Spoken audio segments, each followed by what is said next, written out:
Sullivan. I'm a former IRS agent and teaching instructor with IRS. Welcome to my YouTube station. It is the home of the 5-minute or less video.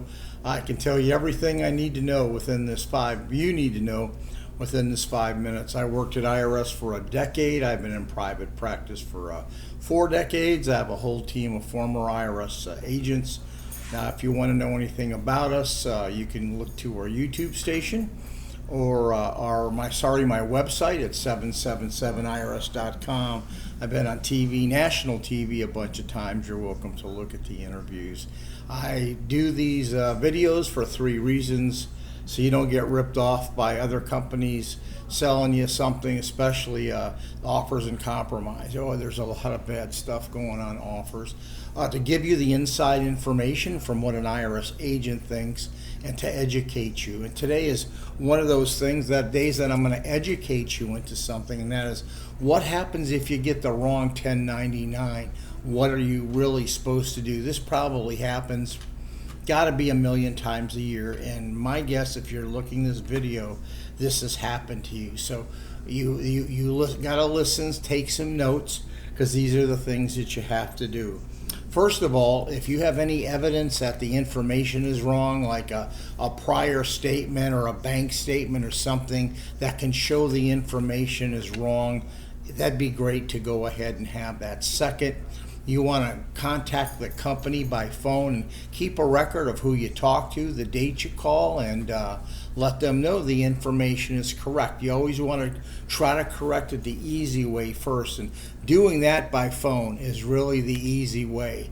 And if you can't get through or they aren't able to help you, there's things that I want you to do, and that's contact the vendor by mail if they won't do anything by phone, and you send this out certified. You can send them any evidence you have, or for them to go ahead and contact you, you need to straighten the problem out. And I would actually put a little note in there just to scare them. Hey, if you don't call me, I'm going to have to, and I will let IRS know that something's wrong with your books and records. If I'm having a problem, maybe other people, so maybe IRS needs to look into you.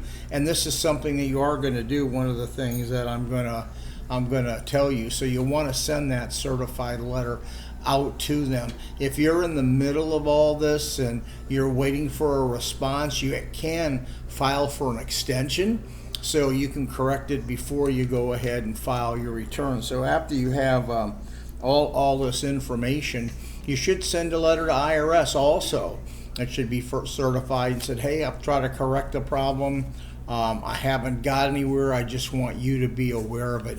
All you're doing at this point is collecting documentation for your case. So then, when you do go to file your return, if you heard nothing back, you are going to file it correct. You're going to put the right information on your tax return, and you're going to attach documents. The day you try to call the company, the certified letter you sent the company, the certified a letter you sent IRS, you're going to build your case and say, on my form is my correct information.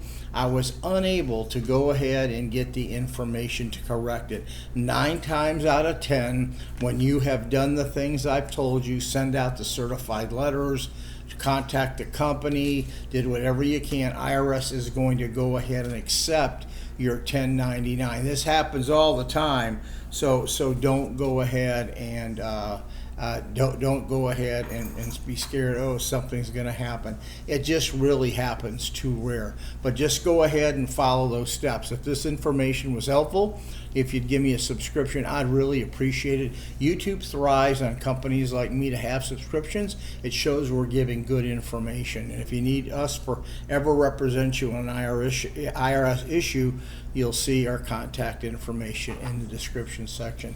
Thank you so much. I'm welcome to answer any questions if you want to leave them in the comment section. I try to get back to them. I'm getting a massive amount of questions, so I do try to get back to them. Anyway, I appreciate the subscription. Thank you very much.